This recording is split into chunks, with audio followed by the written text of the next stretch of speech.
should be our responsibility. We source it from South Africa. Practical action has been in this sector for more than a decade. And thin plastic means what we use in Kacha Bazar. I'm actually interested to know that as you mentioned that 100,000 companies are there, actually very few, like about 1,000 companies are actually born. But the question is about that how the informal worker get a space. The Labour Ministry, they should enforce this. Labour rights for the informal waste collection. We have number of tasks, basically actions. So if we can combine, in that case, that will be really helpful for ourselves. We should be so concerned about our planet. There are very few people are asking for support from this fund, and but we are concerned. About the lives and livelihood of these. Recycling of plastic. Because this is a highly potential sector to generate the economy and contribute to the economy of the country. Bangladesh Bank, the central bank, has been so passionate to contribute to green financing, sustainable financing, because all the players have to play their respective role. So it's not that we will start from A, then we will stop at B, and there will be no C. It should be A to Z solution. It's like that, and for that all the coordinated, all the stakeholders, concerned stakeholders, they should be in place, and for that reason a structured database should be in place. The database should be like that, the credential, financial history, those things should be there, so that banks and financial institutions, they will be in a more comfortable scenario to facilitate, not with the collaterals. Collaterals is not at all required. My point is that if banks are not remain sustainable, how could they make the projects sustainable?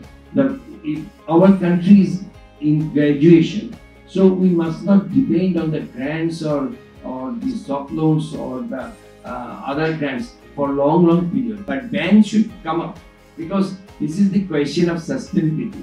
This should be a long-term visionary approach. The BRAC representative was saying that projects starts, but when projects finishes, all the investments are gone. So it has not to be like this. So this is why the investment should be in such a process that it should be carried on to longer version to remain kept in the sustainability approach, and there should be stricter monitoring thereafter disbursement to maintain the quality of the very assets.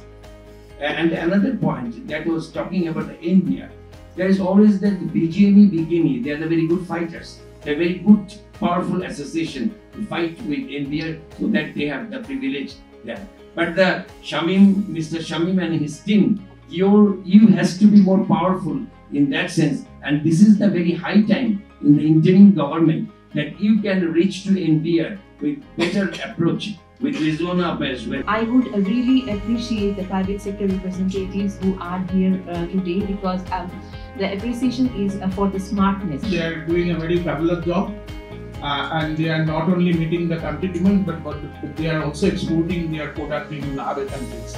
There is a healthy balance of supply and demand, so the waste management ecosystem is sustainable. Targeting 1 or 2 cities or 3 cities and then collectively. We do have quite a lot of experience with regard to policy development.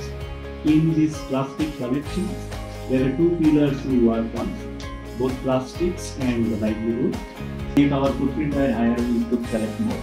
One of the leading policy documents we have is the Circular Economy Action Plan. It was mentioned before. Plastic is one of the issues like we're dealing in daily life. This fund is designed in such a way, it will be a revolving fund. We fight with the India for a long time. Trading in all type of segregation, we have taken a lot of pilot projects. So Singapore has reduced 30% of the plastic from the packaging only by improving the designing of the packaging system.